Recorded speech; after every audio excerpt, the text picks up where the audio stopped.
Assalamualaikum warahmatullahi wabarakatuh. Di malam yang lembab dan penuh bisik angin dari arah kuburan tua, izinkan aku membuka kisah ini.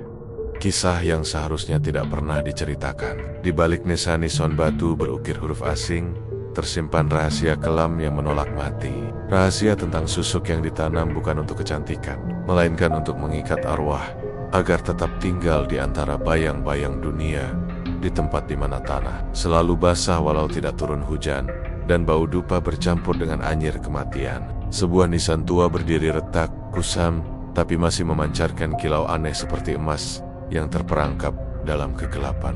Banyak yang menghindari tempat itu, banyak yang memilih bungkam, karena siapapun yang berhenti sejenak di hadapannya akan merasakan tatapan dari sesuatu yang tidak tampak, namun sangat dekat. Malam ini, ketika sunyi menusuk dan angin seperti membawa napas dari dunia lain, kisah itu akan dibuka kembali. Dan sekali terbuka, ia tidak akan menutup dengan mudah. Selamat datang dalam cerita yang tidak seharusnya kau dengar. Jika kau merasa ada yang memerhatikan dari belakang saat membaca ini, jangan menoleh. Malam itu, Parjo pulang larut dari tempat kerjanya di kios onderdil dekat Pasar Lama. Udara terasa lebih dingin dari biasanya.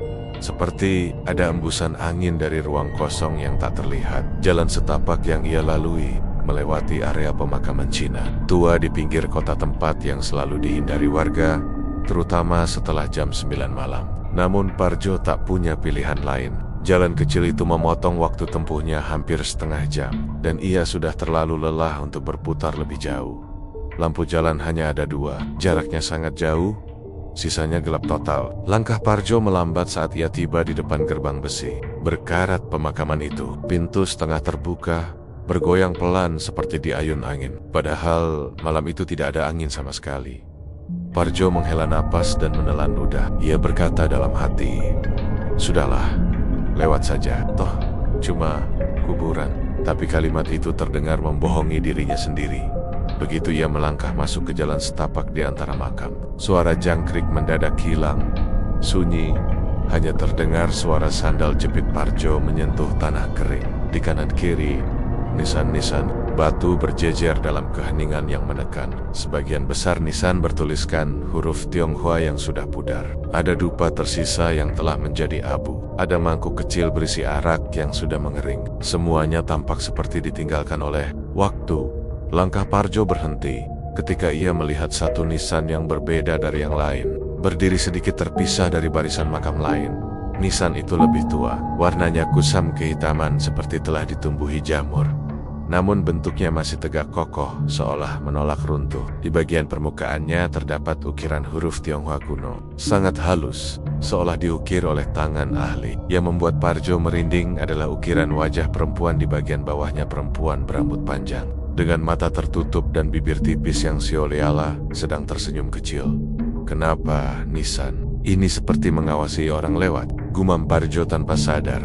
Meski hanya patung ukiran, tatapan mata tertutup itu terasa hidup. Seakan ada sesuatu di balik nisan itu yang sedang memperhatikannya. Parjo menunggu beberapa detik, tapi tidak ada apa-apa. Ia mencoba melangkah, namun kaki kanannya seperti dikunci rasa penasaran yang memaksa ia untuk melihat lebih dekat. Ia mendekat, memicingkan mata. Di bawah ukiran wajah perempuan itu, ada sebuah retakan kecil yang baru seperti bekas dicongkel seseorang. Parjo mendekatkan wajahnya. Retakan itu memperlihatkan sesuatu yang berkilau sama, seperti potongan emas. Emas? Parjo mencuri pandang. Gesek keliling tidak ada siapa-siapa. Masih ada orang nekat nyolong isi kuburan. Keinginan untuk menyentuh retakan itu muncul kuat, seperti ada tangan tak terlihat yang memanggilnya untuk memeriksa lebih dalam. Seluruh tubuhnya terasa merinding, tapi jari-jarinya terulur perlahan. Tepat saat ujung jarinya hampir menyentuh retakan itu, suara berat dan serak memecah kesunyian. "Jangan disentuh." Parjo tersentak keras. Jantungnya hampir meloncat keluar. Dari balik pohon cemara tua, muncul seorang lelaki tua berpeci lusuh dengan lampu petromak kecil di tangan. Cahaya kuning lampu itu membuat wajahnya tampak semakin cekung dan tua. Pak Surip," Parjo menebak. Ia pernah mendengar nama penjaga makam itu, orang yang jarang sekali keluar malam. Lelaki tua itu mengangguk pelan. "Jangan pernah sentuh nisan itu, Jo." "Kenapa, Pak?" "Retaknya aneh. Kayak ada mas. Pak Surip menatap Parjo lama, seolah menilai apakah ia cukup kuat untuk mendengar jawabannya. Kemudian dengan suara pelan, ia berkata, "Di dalam nisan, itu bukan emas biasa, itu susuk." Parjo mengerutkan kening. Susuk di kuburan, susuk milik perempuan Tionghoa yang dikubur di situ, kata Pak Surip sambil menunjuk nisan tua itu. Dulu dia pakai susuk pengasihan, tapi ketika mati, susuknya tidak pernah dicabut. Akhirnya, tubuhnya tidak membusuk seperti mayat biasa. Ia menolak pergi. Parjo menelan ludah. Apa maksudnya, Pak? Pak Surip menatap nisan itu dengan raut takut yang tidak berusaha ia sembunyikan. Kalau susuknya belum dicabut, arwahnya tetap terikat. Dan siapapun yang menyentuh nisan itu bisa dianggap sebagai pewarisnya. Hening. Malam terasa lebih dingin dari sebelumnya. Parjo merasakan getaran aneh menjalari tulang punggungnya, seperti kabut dingin menyusup lewat kulit. Ia memaksa tertawa kecil meski suaranya bergetar. Pak, saya cuma lihat, gak niat aneh-aneh, saya sudah bilang, jangan dekat-dekat. Suara Pak Surip tegas. Banyak orang dulu pernah coba menggali nisan itu. Semua dapat gangguan. Ada yang sakit keras, ada yang hilang akal, ada yang hilang. Parjewin bertanya lebih banyak, tapi tiba-tiba telinganya menangkap suara halus seperti bisikan seorang perempuan tepat di belakangnya. Parjo. Ia membalikkan badan cepat, tapi tidak ada siapapun di belakang. Hanya makam-makam sunyi yang berdiri dalam kegelapan. Parjo merinding hebat. Pak, tadi Bapak manggil saya? Pak Surip menggeleng. Bukan saya. Parjo mundur selangkah. Jantungnya berdegup kencang. Pak Surip memegang pundaknya dan menuntunnya menjauh. Kamu harus pulang sekarang. Jangan menoleh ke belakang sampai keluar gerbang.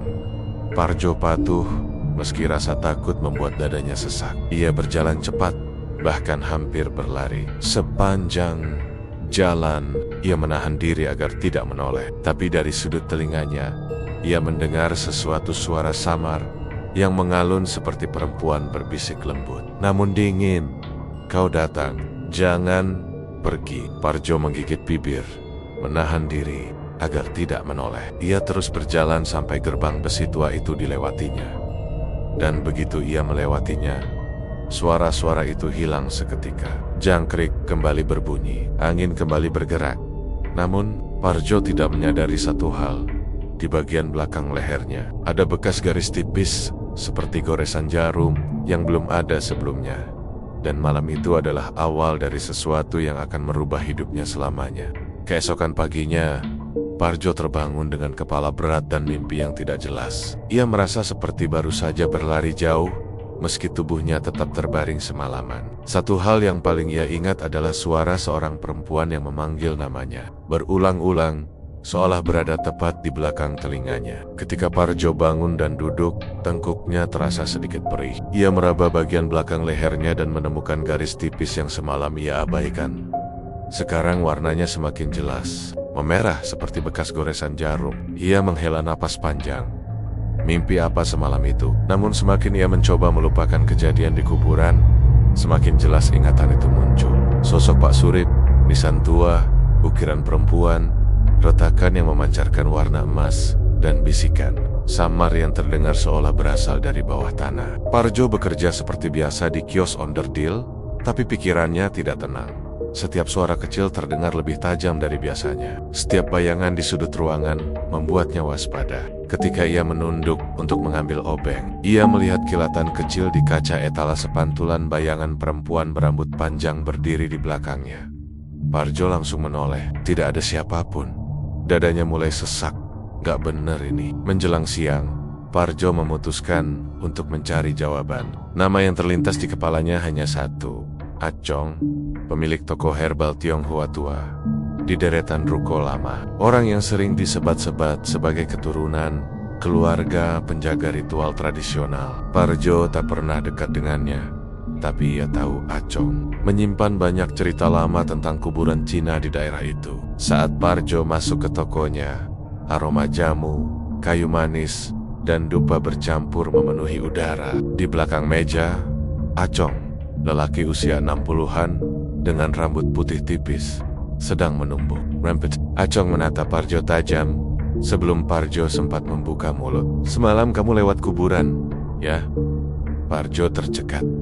"Kok bisa tahu?" Acong tidak menjawab. Ia hanya mempersilahkan Parjo duduk. Lalu ia menyalakan dupa kecil dan menempatkannya di situ. "Wajahmu pucat dan matamu seperti dikejar sesuatu," kata Acong. "Dan ada yang nempel di belakangmu." Parjo memegang tengkuknya spontan. "Pak, maksudnya apa?" Acong menghela napas lama. "Kamu sudah lihat nisan itu kan? Nisan perempuan yang matanya tertutup." Parjo mengangguk. "Saya hampir menyentuhnya. Berarti dia sudah melihatmu." Kalimat itu membuat bulu kuduk Parjo berdiri. "Siapa dia itu, Cong?" Acong membuka laci dan mengeluarkan sebuah foto kuno yang warnanya sudah memudar. Foto itu menampilkan seorang perempuan Tionghoa muda dengan rambut hitam panjang dan pakaian tradisional merah tua. Wajahnya cantik, tapi matanya tampak kosong, seperti tidak memiliki jiwa. "Namanya Leon Mei," jelas Acong. "Dulu dia terkenal di kota ini sebagai perempuan yang sangat cantik. Banyak lelaki kaya terpikat padanya. Katanya dia memakai susuk pengasihan paling kuat, susuk emas hitam yang ditanam oleh dukun sakti dari luar negeri." Parjo menelan ludah. "Terus, kenapa makamnya dibilang berbahaya?" "Karena susuknya tidak pernah dilepas sampai dia mati," jawab Acong. "Dan susuk seperti itu tidak mati bersama tubuhnya. Susuk itu tetap aktif, tetap mencari pemilik baru." Parjo merapatkan duduknya, merasa ruangan semakin dingin. "Terus kenapa saya yang dikejar?" Acong menatap Parjo lama, seolah ingin memastikan sesuatu. Kemudian ia menunjuk bagian tengkuk Parjo. "Karena dia sudah menandaimu." Parjo merinding hebat. "Tandai gimana maksudnya?" "Susuk pengasihan itu bukan hanya membuat pemiliknya dicintai manusia," kata Acong, "tapi juga menarik arwah dan energi lain. Ketika pemiliknya mati, susuk itu tidak menerima kenyataan. Ia mencari tubuh baru untuk ditempati, untuk hidup lagi." Parjo menghela napas cepat, hampir terengah. "Dan saya dipilih?" Acong mengangguk pelan. "Atau dia sedang mencoba?" Suasana toko mendadak hening. Bahkan suara tikus kecil di atap pun berhenti. Acong berdiri, mengambil pot berisi air yang sudah diberi daun tertentu, lalu mendekati Parjo. "Sini, saya lihat bekasnya." Parjo gelisah, tapi menurut Acong mengusap tengkuk Parjo dengan air itu. Saat air menyentuh kulitnya, Parjo merasa sensasi dingin luar biasa, seperti es, mencair, langsung menusuk tulang. Ia meringis. Acong memeriksa goresan itu. Wajahnya langsung berubah tegang. "Ini bukan goresan biasa," katanya lirih. "Ini bekas jarum susuk. Jarum itu menyentuh kulitmu meski kamu tidak menyentuh nisannya." Parjo merinding dari kepala sampai kaki. "Jadi, apa yang harus saya lakukan?" Acong menutup laci perlahan, mengambil selembar kertas kuno. "Kalau kamu ingin hidup normal lagi, kamu harus mencari tahu bagaimana perempuan itu mati. Hanya dengan memahami akhir hidupnya, kita bisa memutus ikatan susuk itu."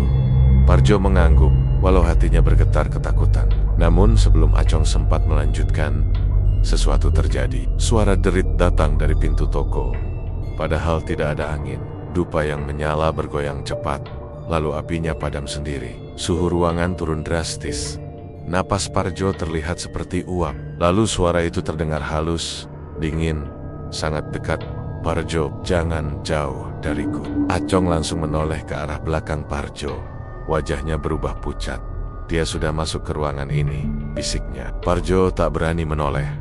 Ia hanya gemetar. Dan untuk pertama kalinya dalam hidupnya, ia merasakan kehadiran sesuatu yang bukan manusia, berdiri tepat di belakangnya. Ruangan itu terasa begitu dingin, hingga sendi-sendi.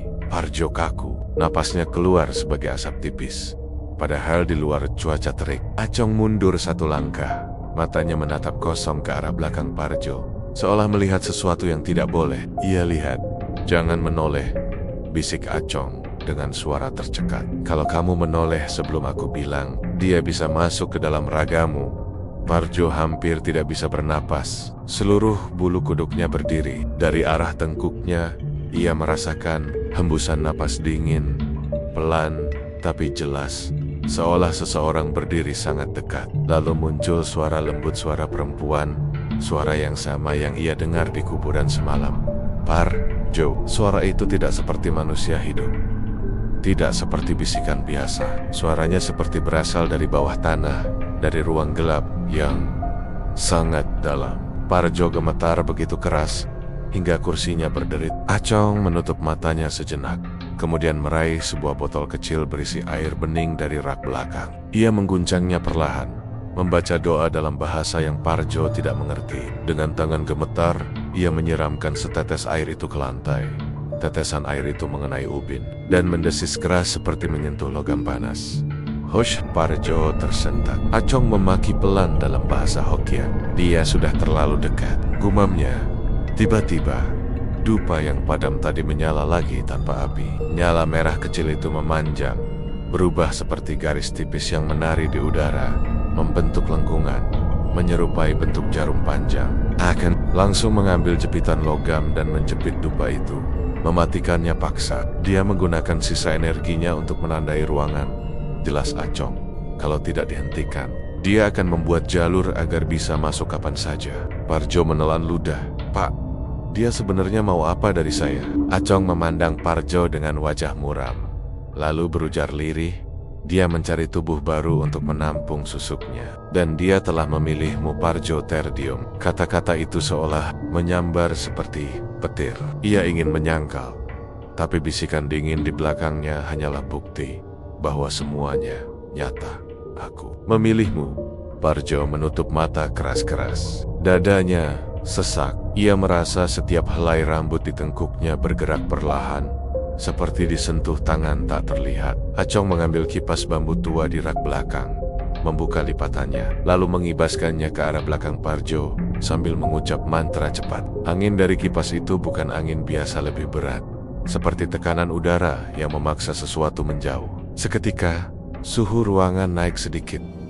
Napas Parjo mulai normal. Kehadiran dingin di belakangnya perlahan menghilang. Acong menghela napas panjang, duduk lemas di kursi. Kurang ajar. Dia makin kuat, gerutunya. Biasanya arwah susuk tidak bisa bergerak jauh dari makam, tapi dia bisa menyusulmu sampai sini. Parjo akhirnya berani menoleh. Ruangan tampak normal, tapi hawa gelapnya belum benar-benar hilang. Pak Acong, suara Parjo bergetar. Saya nggak ngerti. Kenapa saya bahkan nggak menyentuh nisannya. Acong menunjuk tengkuk Parjo.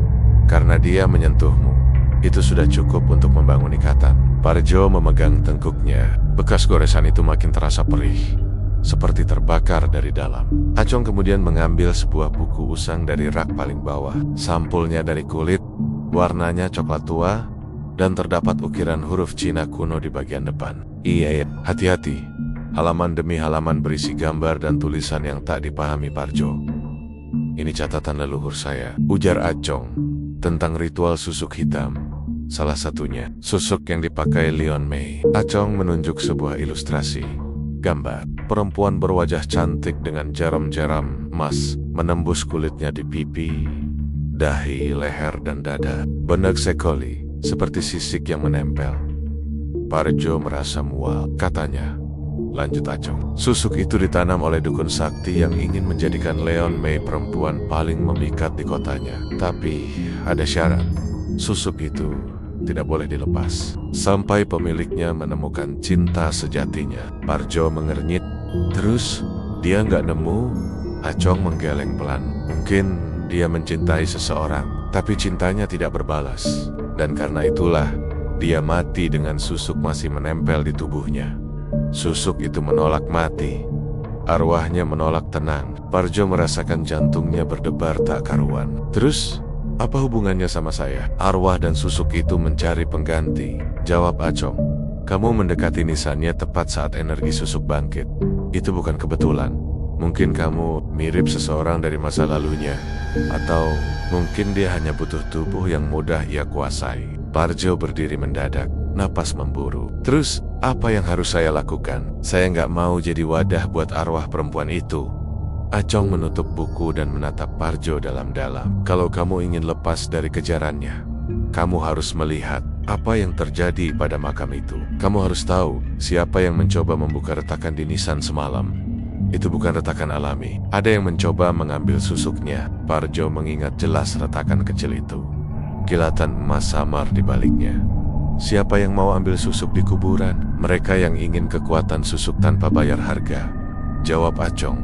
Tapi setiap orang yang mencoba akhirnya mati atau hilang. Suasana menjadi semakin menegang. Parjo hendak bicara ketika sesuatu tiba-tiba mengetuk kaca toko dari luar. Tok, tok, tok. Acong dan Parjo sama-sama menoleh. Di balik kakak tidak ada siapa-siapa. Jalanan sepi, tak ada angin, tak ada suara lain. Tok, tok, tok. Kali ini lebih keras, seperti kuku mengetuk kaca. Parjo berdiri gemetar. Pak, itu pasti dia. Acong memegang bahunya. Dia ingin masuk. Dia tahu kamu sedang mencari jawaban. Parjo menatap kaca. Meski tidak terlihat sosoknya, ia bisa merasakan tatapan seseorang dari balik kegelapan. Tatapan yang sama seperti di kuburan. Tatapan yang ingin memilikinya. Acong menatap Parjo dengan wajah putus asa. Mulai malam ini, kamu tidak boleh sendirian. Jangan pergi ke tempat gelap. Jangan lewat kuburan itu lagi. Parjo merasakan tubuhnya melemah. Acong menambahkan pelan. Dan yang paling penting, kalau dia memanggil namamu lagi, jangan pernah menjawab. Tapi malam itu, saat Parjo pulang, suara itu memanggil lagi. Lebih dekat, lebih jelas, lebih seperti manusia. Parjo, lihat aku. Parjo berjalan pulang dengan langkah cepat, hampir berlari. Langit sudah mulai menggelap, dan lampu-lampu kota menyala satu persatu. Namun meski keramaian masih terdengar di kejauhan, jalan kecil menuju rumah petaknya terasa lebih sunyi dari bias. Bayangan pepohonan bergerak pelan tertiup angin. Tetapi hati Parjo merasa ada sesuatu yang berjalan mengikuti di belakangnya. Perlahan, sabar, dan tidak terlihat. Jangan sendirian, jangan ke tempat gelap. Ucapan Acong terus terngiang di kepalanya. Namun saat memasuki gang sempit menuju rumahnya, Parjo sadar ia sudah melanggar semuanya. Gang itu gelap, dan setiap kali cahaya lampu dari kejauhan berkedip, ia merasakan sesuatu menyelip di antara bayangan. Saat ia hampir sampai rumah, suara itu datang lagi. Parjo kini lebih jelas, lebih dekat, seolah hanya berjarak beberapa langkah di belakangnya. Parjo langsung membeku. Dadanya terasa membatu. Ia tidak berani menoleh pesan Acong terngiang kuat. Jangan menoleh. Jangan jawab. Ia menarik napas panjang dan memaksakan kaki untuk bergerak. Satu langkah, dua langkah. Setengah berlari masuk ke halaman rumah kecilnya. Begitu masuk, ia menutup pintu keras-keras, lalu menarik napas berat, seperti orang habis tenggelam. Namun ketenangan itu hanya bertahan beberapa detik. Di ruang tamu yang sempit, angin dingin tiba-tiba menerobos masuk entah dari mana, mengangkat tirai tipis hingga bergoyang pelan. Lampu bohlam berkedip 3 kali, seperti ada yang mengutak-atik listrik. Televisi tua tiba-tiba menyala sendiri.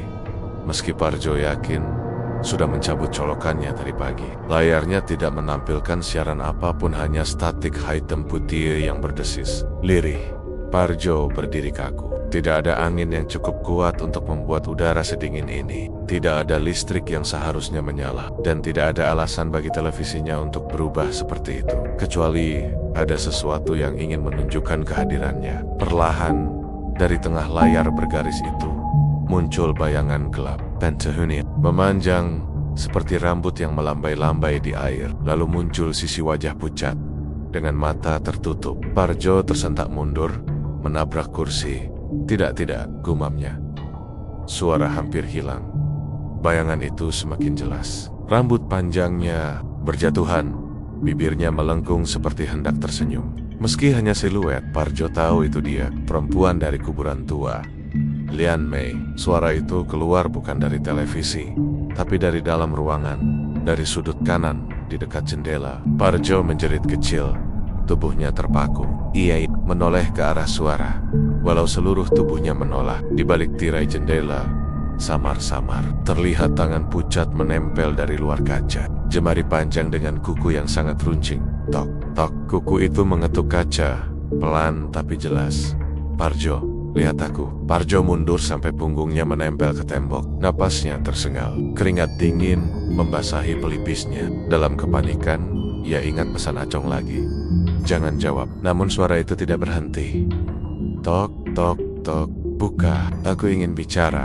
aku sudah lama menunggumu." Kata-kata itu membuat Parjo semakin tercekik ketakutan. Ia emet mata, berharap semuanya hilang. Namun suara kuku menggesek kaca itu justru semakin cepat, semakin memaksa, seperti ada amarah yang bangkit. Parjo berusaha keras menahan diri untuk tidak berteriak. Tiba-tiba, bruk, sesuatu menghantam kaca jendela hingga tirai berkibar tinggi. Parjo langsung lari ke dapur tanpa menoleh lagi. Ia mengambil pisau, meski ia tahu pisau tidak akan berguna menghadapi arwah. Kemudian suara itu berubah, lebih lembut, lebih memohon. Parjo, suaranya kini terdengar seperti seseorang yang menangis. "Aku sendiri, aku kedinginan, aku terjebak." Parjo membuka mata sedikit. Suara itu begitu menyayat hati, hampir membuatnya merasa kasihan. Sejenak ia ragu, apakah arwah itu benar-benar jahat atau hanya tersiksa? Namun, tepat ketika ia hampir tersentuh rasa iba, udara di ruangan berubah. Suhu turun drastis, lampu mati, hening absolut. Lalu, dari arah jendela, muncul bayangan seseorang berdiri di dalam rumah. Di dalam, tidak lagi di luar jendela, siluet perempuan dengan rambut panjang menjuntai menutupi wajahnya. Tubuhnya kurus, pucat, dan jarum-jarum kecil tampak menonjol dari permukaan kulitnya, berkilau samar di kegelapan. Parjo tertegun, tak mampu bergerak. Bayangan itu buka mulutnya pelan. Tidak ada suara, namun kata-katanya terdengar jelas di dalam kepala Parjo. "Akhirnya kita bisa bertemu." Tanpa kaca yang menghalangi, Parjo ingin berteriak, tapi lidahnya membeku saat sosok itu melangkah mendekat. Setiap jarum di kulitnya mengeluarkan bunyi kecil seperti gesekan logam. Ketika tinggal 2 langkah lagi dari Parjo, tiba-tiba tubuh arwah itu tersentak ke belakang seolah ditarik oleh sesuatu yang kuat, lalu menghilang seketika. Parjo terjatuh ke lantai, lututnya lemas. Ia terengah-engah, keringat mengucur deras. Pintu rumahnya tiba-tiba terbuka sendiri, dan berdiri di luar pintu dengan napas memburu dan wajah panik adalah Pak Surip, penjaga makam itu. Berbisik cepat, ketakutan jelas di wajahnya. "Jo, kamu harus ikut saya sekarang juga." Parjo memandangnya bingung. "Kenapa? Apa yang terjadi?" Dengan suara gemetar, Pak Surip berkata, "Nisan itu, retakannya makin besar. Arwahnya sudah mulai keluar, dan malam itu belum selesai." "Belum sama sekali." Suara hujan renyai terdengar menampar genting ketika Parjo memarkir motornya di depan sebuah rumah tua di daerah pecinan lama. Rumah itu tampak berbeda dari bangunan lain di sekitarnya, lebih sunyi, lebih gelap, dan dipenuhi ornamen kayu yang telah menghitam dimakan usia. Di atas pintunya tergantung lampion merah kusam yang tampaknya tak pernah lagi dinyalakan. Parjo menelan ludah. Udara malam terasa lebih dingin dari biasanya.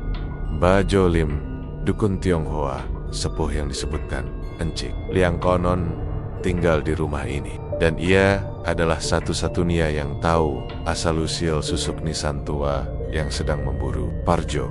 Pintu rumah itu berderit ketika diketuk. Tak ada jawaban. Parjo hendak berbalik pergi ketika suara serak memanggil dari dalam, "Masuk saja. Aku sudah menunggu." Parjo terperanjat. Ia tidak pernah mengatakan kedatangannya kepada siapapun. Ia menapakkan kaki ke ruang tamu yang remang, diterangi hanya lilin kecil di meja bundar. Seorang lelaki tua duduk bersila, rambutnya putih panjang. Wajahnya keriput tapi matanya tajam seperti sedang menembus pikiran Parjo. Di sampingnya ada kotak kayu berukir naga, tertutup rapat oleh segel kuno. "Kau membawa aroma tanah mati," ucap Mbah Jolim tanpa basa-basi. "Arwah itu sudah menempel padamu." Parjo tersentak. Saya hanya lewat, Mbah. Tidak melakukan apa-apa. Tidak ada yang hanya lewat di kuburan Cina lama itu," jawabnya pendek. "Di sana ada mayat seorang perempuan bernama Nio Eng. Dia dikuburkan bersama susuk kematian, jarum emas yang tidak pernah dilepas sejak ia mati." Parjo merasakan bulu kuduknya berdiri. Nama itu sama dengan suara yang berbisik di dekat telinganya. Beberapa malam terakhir, Mbah Jolim membuka kotak kayu perlahan. Di dalamnya terdapat gulungan kertas berwarna kecoklatan. Ia meletakkannya di meja dan membukanya hati-hati. Kertas itu berisi tulisan tangan Tionghoa lama dan sketsa wajah perempuan muda bergaun merah cantik, namun ekspresinya dingin, tajam, seperti menyimpan dendam yang tak pernah padam. "Inilah wajahnya sebelum ia dikuburkan," kata Majo. Lim, Nio Eng adalah selir seorang tuan tanah kaya sekitar tahun 1800-an. Dia sangat cantik, tapi ia takut penuaan, takut ditinggalkan. Maka ia menanam susuk emas hitam di wajahnya, di bahunya, di perutnya, agar kecantikannya abadi. Parjo merinding. Tapi dia sudah mati kan? Mati, tapi tidak pergi, desis sang dukun. Tuan tanah itu mencintainya dengan cara yang salah. Ketika ia meninggal akibat penyakit, tuan tanah itu memaksa seorang dukun membuat ritual pengikat. Susuk di tubuhnya tidak boleh dicabut, agar kecantikannya tetap ada meski ia membusuk, agar ia dapat kembali kapanpun ia mau. Parjo napas, jantungnya berdetak lebih cepat. Kenapa sekarang mengganggu saya? Mbah Cholim tidak langsung menjawab. Ia menatap Parjo lama sekali, seakan membaca sesuatu di balik wajahnya. Ada dua kemungkinan, katanya kemudian. Pertama, kau telah menyentuh tanah nisannya. Itu cukup untuk membangunkan arwahnya, karena jarum susuk itu bisa mencium kehidupan. Parjo mengangguk pelan. Ia memang pernah menyenggol tanah nisan itu saat motornya hampir jatuh. Kedua, lanjut sang dukun dengan suara lebih pelan. Ia sedang mencari tubuh baru. Susuk itu belum puas, belum mendapatkan pemilik baru sejak tuan tanahnya mati. Dan kau, entah bagaimana, cocok dengan syaratnya. Syarat apa, Mbah? Tanya Parjo, mulai panik. Syarat seseorang yang hidup dalam ketakutan dan kesepian, jawabnya pelan. Arwah seperti Nio Eng mencari jiwa yang paling rapuh untuk ditunggangi. Ia melihatmu. Parjo menelan ludah dengan susah payah. Ia memang beberapa bulan terakhir hidup kacau, pekerjaan tidak tetap, masalah keluarga, dan rasa cemas tak menentu. Apakah itu yang membuatnya dipilih? Mbah Cholim berdiri, mengambil mangkuk kecil dari rak. Di dalamnya terdapat serpihan emas yang menghitam, seperti serpihan jarum yang terbakar. Inilah susuk yang pernah kubakar bertahan-tahan, lalu dari korban lain, katanya. Dulu, ada laki-laki yang iseng mencabut salah satu batu kecil di nisan itu. Hanya satu, dan arwah itu menghantuinya sampai mati. Tubuhnya ditemukan dengan jarum menembus kulitnya, seperti ditanam dari dalam. Parjo terisak kecil. Mbah, saya harus bagaimana? Saya tidak mau mati seperti itu. Sang dukun mendekatinya, menatap dalam-dalam. Ada ritual pemutusan, tapi berbahaya. Kita harus membuka kembali nisan itu dan mencari jarum susuk di tubuhnya. Jika tidak dihancurkan, arwahnya akan terus mengejar, dan kau akan semakin terikat. Buka nisan itu, Parjo hampir berteriak. Tidak ada cara lain, tegasnya. Jika kau menolak, ia akan masuk lebih dalam ke tubuhmu. Kau sudah mulai merasakannya kan? Suara-suara, bayangan, sentuhan dingin. Parjo terdiam. Itu semua benar. Tapi ingat, lanjut Mbah Cholim, begitu nisan itu dibuka, arwah Nio Eng akan bangun sepenuhnya. Ia bisa menyerang, bisa marah, bisa mengambil tubuh siapa pun di dekatnya.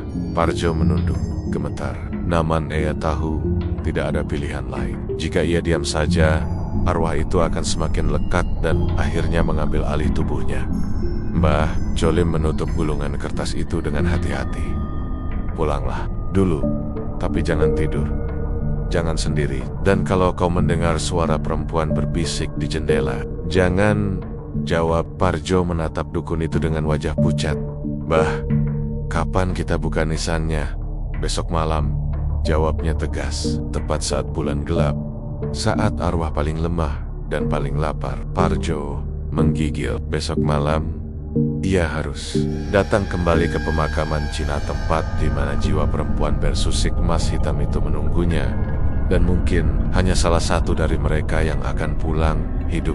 Sejak pulang dari rumah Mbah Cholim, Parjo merasa malam menjadi lebih panjang. Ia duduk di ruang tamu rumah kontrakannya. Lampu dinyalakan semua. Televisi dibiarkan menyala tanpa suara, agar ada kesibukan visual yang sedikit menenangkan. Namun, justru semakin lama, setiap suara kecil terasa mengancam. Setiap bayangan tampak seperti bergerak sendiri. Ia memeluk kedua tangannya, mencoba menenangkan diri.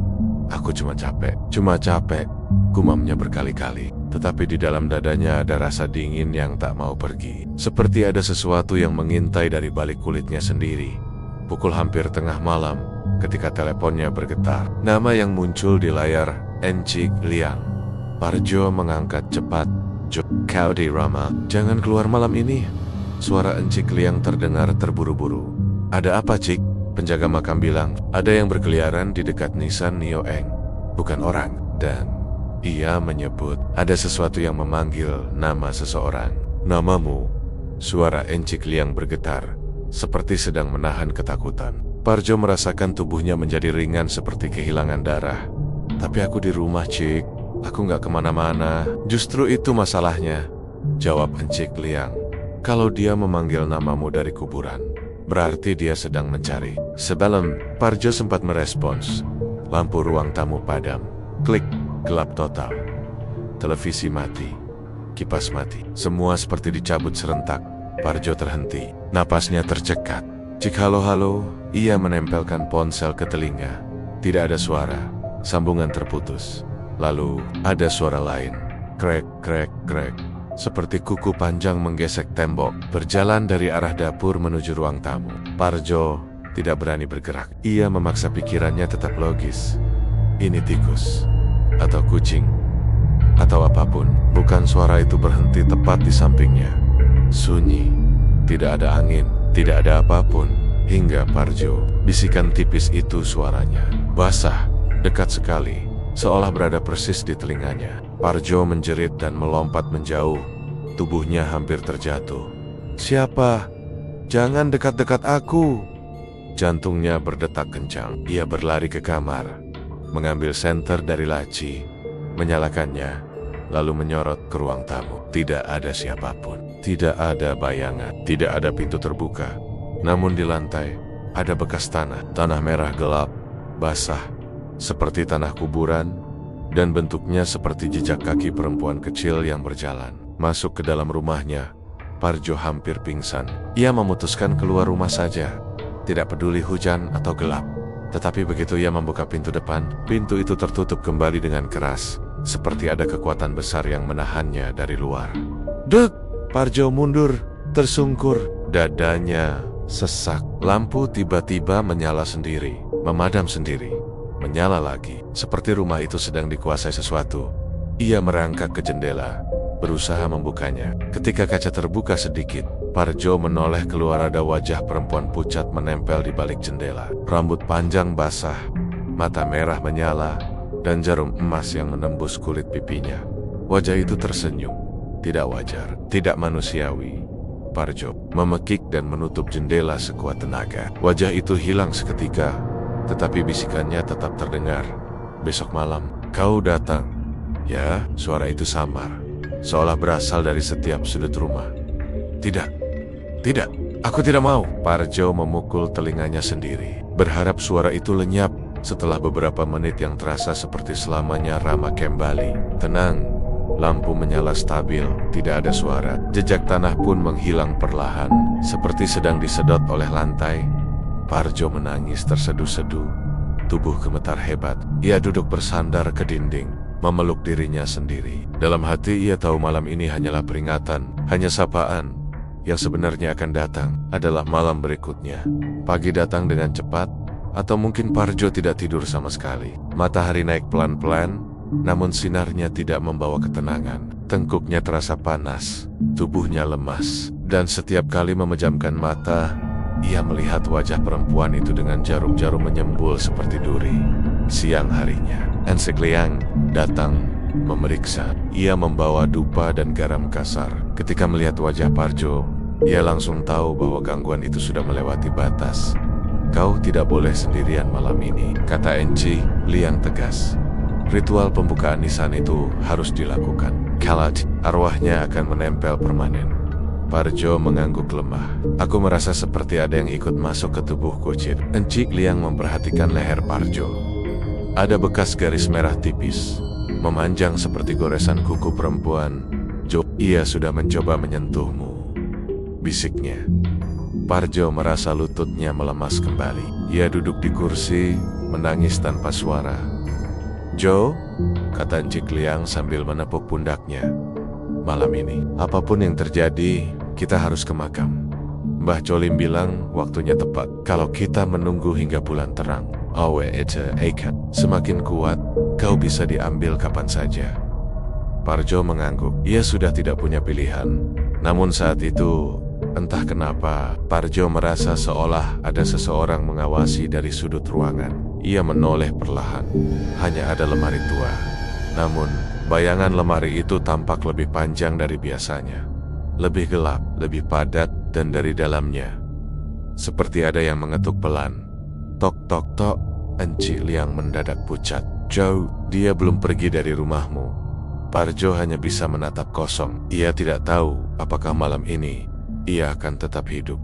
Malam itu, langit seperti diselimuti kain hitam pekat tanpa satupun bintang. Angin bertiup pelan, namun membawa hawa lembab yang menusuk tulang. Parjo berdiri di depan gerbang pemakaman Cina lama dengan tubuh gemetar. Entah karena udara dingin, atau karena ketakutan yang menghimpit dadanya sejak berhari-hari.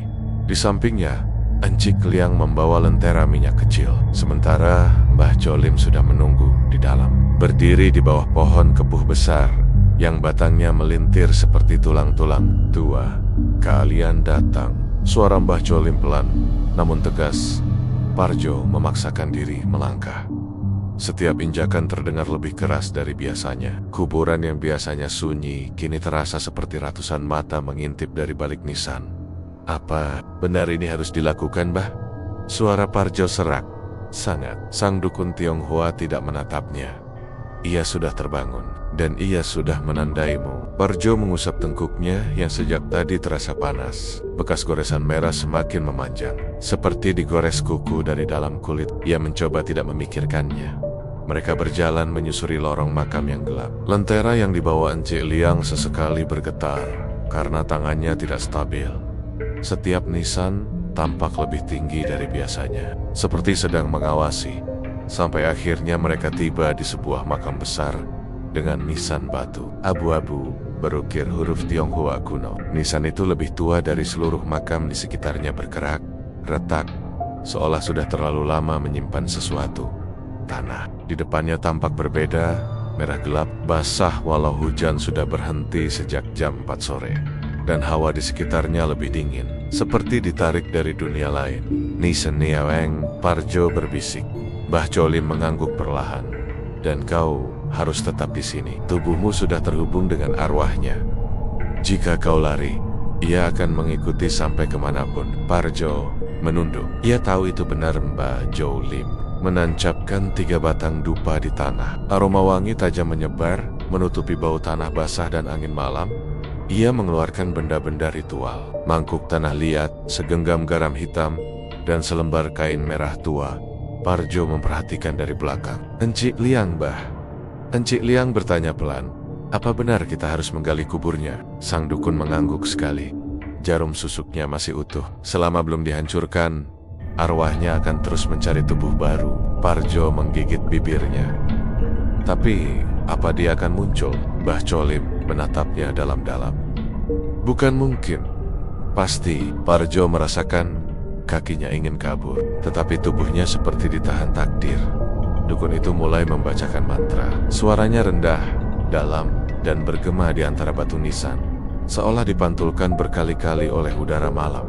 Dari balik nisan, angin dingin berembus kuat, seolah ada sesuatu yang terusik. Lilin di tangan Encik Liang bergetar. Parjo menahan napas. Kemudian, Mbah Jolim mengangguk, mulai gali. Encik Liang memberikan cangkul. Parjo maju perlahan, lututnya lemas. Ia menatap tanah basah itu. Semakin dekat, semakin baunya seperti daging busuk bercampur besi. Cangkul pertamanya menghantam tanah. Kres. Tanah itu terasa aneh, lebih empuk dari tanah makam normal. Seperti menggali lumpur bercampur daging lunak. Parjo menahan mual, namun terus menggali. Setiap kali tanah terangkat, hawa dingin semakin kuat. Rambut di lengannya berdiri. Setelah 10 menit, sebuah kain merah tua tampak, robek di bagian pinggir. Parjo membungkuk dan membersihkannya. Itu kain kafan. Ia menelan ludah. Kakinya goyah, Mbah. Suara Parjo hampir tak terdengar. Saya menemukan something. Mbah Jolim bergerak cepat. Jangan sentuh. Namun terlambat. Ketika Parjo menyentuh kain itu hanya sebentar, hawa dingin langsung merayap naik. Dari ujung jarinya ke bahu, seperti tangan tak terlihat mencengkeramnya. Wajah Parjo memucat. Mbah, Ada sesuatu yang memegang saya. Sebelum siapapun sempat bergerak, tangan pucat muncul dari balik kain. Tangannya kecil, kurus, namun mencengkeram pergelangan Parjo sangat kuat, lebih kuat dari manusia hidup. Parjo berteriak, Encik Liang ikut menjerit. Terpental ke belakang, Mbah Cholim mengangkat mangkuk garam hitam dan melemparkannya ke arah tangan itu. Garam meletup seperti terkena api, menghasilkan asap putih. Tangan itu mundur perlahan, namun bukan pergi melainkan merayap kembali ke dalam. Jantung Parjo berdetak seperti mau pecah. Kita harus buka semuanya, teriak Mbah Cholim. Dengan tangan gemetar, Encik Liang dan Parjo menarik kain itu. Pelan-pelan, dan terlihatlah tubuh Nio Eng. Meski telah dimakamkan lebih dari 100 tahun, tubuhnya tidak membusuk. Rambut hitam panjangnya masih terurai indah. Wajahnya tampak seperti wanita usia 20-an yang tertidur.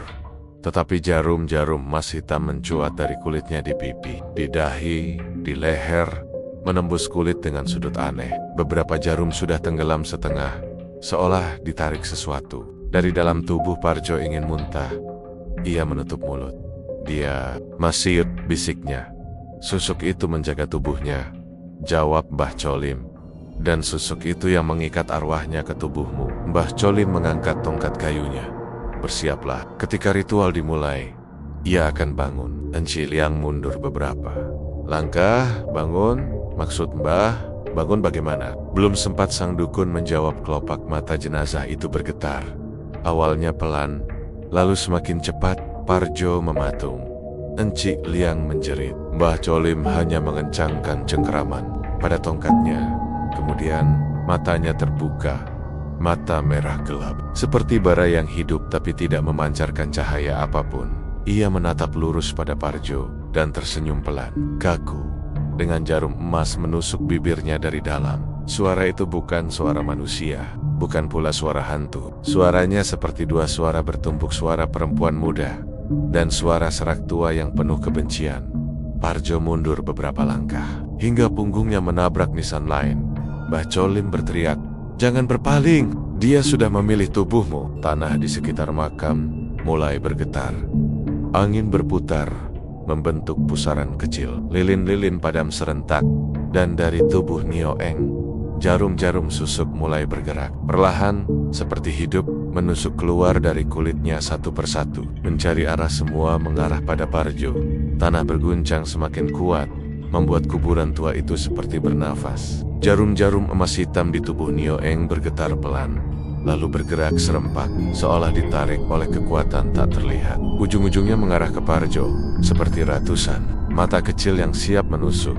Parjo bergeser mundur, hingga tubuhnya menabrak sebuah nisan. Napasnya memburu, dadanya naik turun cepat. Ia bahkan tak mampu berteriak. Tubuhnya gemetar tak terkendali, seakan ada dua perasaan yang bertarung di dalam dirinya. Ketakutan, dan sesuatu yang ingin keluar dari dalam tulangnya sendiri. Mbah Cholim mengangkat tongkat kayunya tinggi-tinggi. Jo, jangan biarkan ia masuk lagi! Lawan. Parjo tidak mengerti cara melawan. Yang ia lakukan hanya mencoba mengatur napas yang tersengal. Nio Eng perlahan bangkit dari liang lahatnya. Gerakannya kaku, seperti boneka yang ditarik benang. Rambut menjuntai menutupi setengah wajah. Namun kedua matanya, dua titik merah gelap, tak pernah lepas dari wajah Parjo. Kemarilah, tubuhmu hangat. Suara itu meluncur pelan, memecah sunyi malam.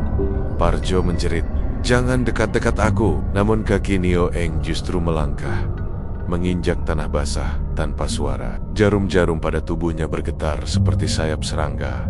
Encik Liang bersembunyi di balik nisan sambil memeluk dirinya sendiri. Mbah, kita mati, Mbah. Mbah Cholim meraih mangkuk tanah liat berisi cairan kental hitam. Ia memercikkannya ke tanah, lalu menancapkan 3 dupa tambahan hingga asapnya membentuk garis melingkar. Kita mulai ritual, teriaknya. Parjo, masuk ke dalam lingkaran. Parjo berlari terpincang masuk ke lingkar asap itu. Begitu kakinya melangkah masuk, udara seperti berubah. Ruang di sekeliling jadi lebih berat, seakan ada batas tak terlihat yang memisahkan ia dari dunia luar. Nio Eng berhenti 1 meter dari lingkaran. Wajahnya seperti tertarik sesuatu. Kulitnya retak halus di sekitar jaram-jaram yang menonjol. Mbah Cholim memukul tongkatnya ke tanah. Arwah tersimpul, tubuh tertahan.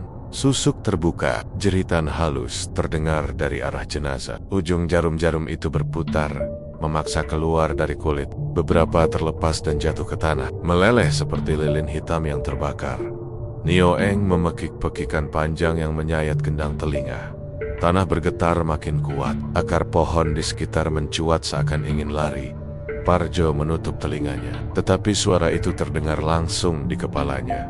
Kau, untukku. Kau milikku. Tiba-tiba, seluruh tubuh Parjo tersentak. Bahunya seperti ditarik dari dalam. Matanya berkunang-kunang. Dunia berputar. Ia melihat bayangan perempuan itu melompat ke arahnya tidak secara fisik, tetapi seperti kabut. Hitam lembut yang mencoba masuk lewat mulut dan hidungnya.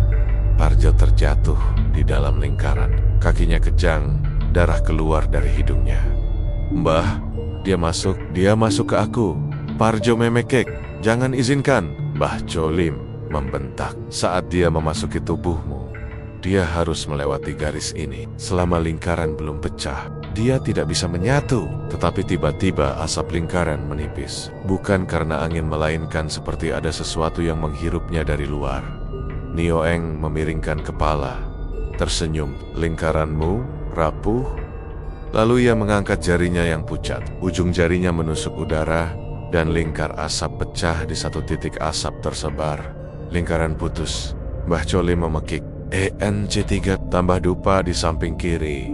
Ensik Liang berlari panik dengan dupa baru, tetapi tiba-tiba tubuhnya terpental seperti ditabrak angin keras. Ia jatuh menabrak nisan, kepalanya terbentur. Parjo menjerit melihatnya. Cik, si 3K. Nio Eng melangkah semakin dekat, melewati lingkaran yang sudah tidak utuh. Jarum-jarum di tubuhnya jatuh satu persatu. Tubuhnya merapuh, namun wahannya menjadi semakin muda dan indah. Seolah semakin ia mendekat ke Parjo, semakin utuh kecantikannya. Bah, dia makin kuat. Suara Parjo tercekat. Karena kau takut, jawab Mbah Cholim lirih. Ketakutanmu adalah pintunya. Sang dukun membuka kotak kayu yang ia bawa. Di dalamnya ada palu logam kecil dan paku panjang berwarna keemasan. Jo, ini paku pemutus. Kau harus menancapkannya di tanah, tepat di depan jenazah. Itu akan menutup hubungan kalian. Tapi dia dekat, Mbah. Kalau tidak kau lakukan, dia akan menelan rohmu, Jo. Parjo menatap paku itu. Tangan bergetar. Napas tercekik di depan matanya. Wajah Nio Eng kini hanya berjarak 4 langkah. Senyumnya lembut, tapi matanya menyala dengan keinginan yang menakutkan Parjo. Aku hanya butuh sedikit. Masuk. Parjo memaksa berdiri. Lututnya roboh. Ia memegang paku dan palu itu. Ketika ia melangkah, tanah kembali berguncang keras. Pohon kepuh di samping makam mengeluarkan suara retak panjang, seolah batangnya patah dari dalam. Nio Eng melayang setengah meter. Kabut hitam membungkus tubuhnya. Parjo menancapkan paku ke tanah, tepat di depan liang lahat. Dan seketika, RAAAGGGHHH, jeritan panjang mengguncang seluruh pemakaman. Jarum-jarum susuk terpental dari tubuh Nio Eng, memercik cahaya merah hitam seperti darah yang terbakar. Mbah Cholim berteriak, "Palu! Paku itu harus ditambah pukulannya." Parjo mengangkat palu tinggi. Tetesan darah jatuh dari hidungnya ke tanah. Tangannya gemetar, tetapi ia memukul. Duh, tanah terbelah kecil. Cahaya emas keluar dari retakan. Nio Eng menjerit lagi. Kulitnya meleleh seperti lilin panas. Wajahnya berubah menjadi tengkorak, lalu menjadi wajah cantik lagi, lalu rusak kembali. Ia mengulurkan tangan, mencoba meraih Parjo. Tubuh itu milikku. Kau sudah kupilih. Parjo memukul lagi. Duk, retakan emas mengembang. Cahaya terang memancar. Mbah Cholim menutup mata. Sekali lagi, Jo. Sekali saja. Nafas Parjo tersengal. Tubuhnya sempoyongan. Dengan sisa tenaga terakhir, ia memukul palu itu. Dut, cahaya emas meledak. Kabut hitam terlempar ke udara, berputar-putar seperti angin topan kecil. Tubuh Nio Eng hancur berkeping, berubah menjadi debu hitam yang berterbangan, lalu menghilang. Dan untuk pertama kalinya, sejak malam-malam mengerikan itu dimulai, sunyi, hening sempurna. Hanya suara napas Parjo, suara lirih Encik Liang yang merintih di tanah, dan dekap jantungnya sendiri yang masih terasa di telinga. Mbah Cholim duduk perlahan, wajahnya sangat pucat. Kau berhasil, Jo. Hubert. Parjo jatuh berlutut, menangis keras, lega, lemas. Tak percaya ia masih hidup. Namun, ketika ia menyeka wajahnya, ia merasa sesuatu di pipinya, seperti ujung logam kecil. Mbah Cholim tiba-tiba menatapnya, ngeri. Jo, kau, wajahmu, ada yang menembus dari dalam. Parjo tertegun, lalu merasakan sakit tajam di bawah kulit pipinya, sesuatu yang sangat familiar. Jarum. Yang sebut. Parjo berdiri terpaku, lututnya gemetar, sementara napasnya terputus-putus setelah ritual panjang yang hampir menewaskan semuanya. Lubang makam yang tadi menganga kini sudah tertutup kembali. Tanahnya dipadatkan tergesa dengan tangan para penjaga. Namun, rasa ngeri yang merayap perlahan justru semakin kuat dibanding saat pintu arwah itu terbuka. Kilo Jinong duduk tersandar pada akar besar pohon beringin. Keringat dingin menetes di wajah tuanya. Ia menatap Parjo lama sekali, seolah menimbang sesuatu yang bahkan tidak ingin ia ucapkan. Lampu minyak kecil di sampingnya berkedip-kedip, seperti ragu menahan gelap yang mulai menelan malam. Sudah ditutup semua, gumam salah satu penjaga makam. Napasnya tersengal. Sudah selesai, Ki ya? Kilo Jinong tidak menjawab. Yang ia lakukan justru menatap tangan Parjo, tangan yang masih bergetar, penuh lumpur, namun menunjukkan sesuatu yang lebih menakutkan. Noda keemasan samar yang mengilap di sela garis kulit. Noda yang tidak ada beberapa menit sebelumnya. Parjo menelan ludah. Ki, tadi jarum yang hilang itu sudah ketemu di mana? Suaranya terdengar parau, seperti bukan miliknya sendiri. Kilo Jinong memejamkan mata lama, dan ketika ia membuka kembali, sorot matanya berubah muram. Itu dia masalahnya, Jo. Jarum ke-31 tidak ditemukan di liang lahat. Tidak ada di tubuh arwah itu, tidak ada di tanah, tidak ada di mana-mana. Parjo merasakan tengkuknya meremang. Lalu, kemana? Kilo Jinong tidak langsung menjawab. Ia meraih tangan Parjo, mengangkatnya ke arah cahaya lampu minyak. Dan saat cahaya itu menyentuh kulit Parjo, tampak dengan jelas kilau emas samar yang seolah sedang merembes keluar dari pori-pori. Parjo terperanjat. Ki, apa ini? Ada. Kilo Jinong letih menggeleng. Jarum itu memilih wadah baru. Parjo mundur selangkah.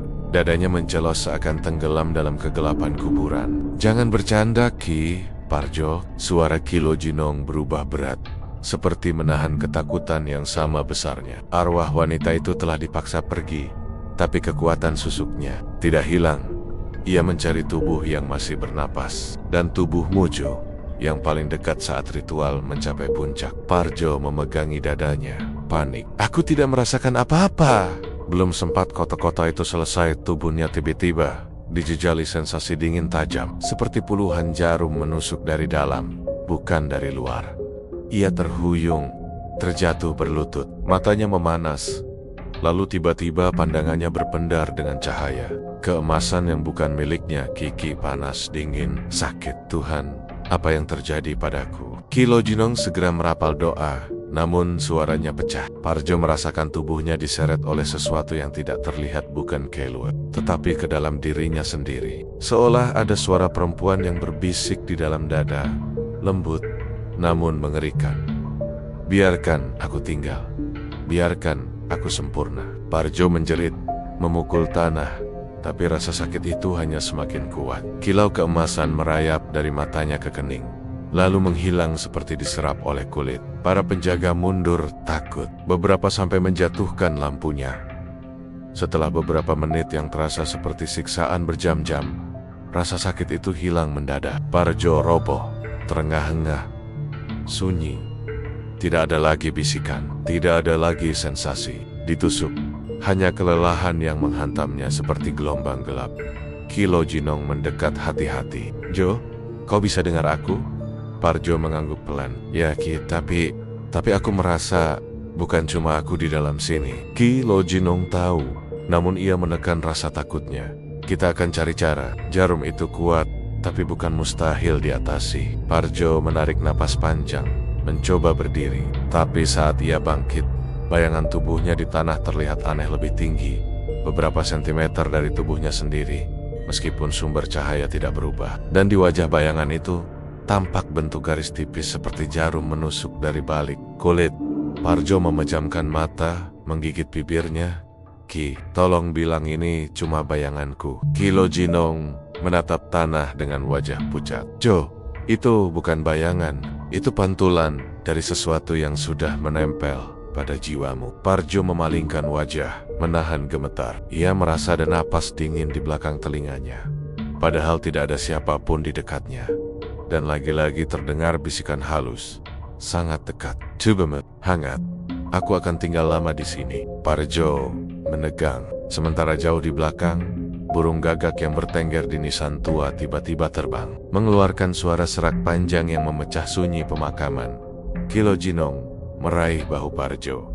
Kita harus pergi sekarang, sebelum malam berganti. Susah, itu belum sepenuhnya bangkit. Tapi kalau kita telat, kau bisa kehilangan dirimu sendiri. Parjo mengangguk pelan, namun tatapannya kosong, seolah pikirannya sudah tidak utuh.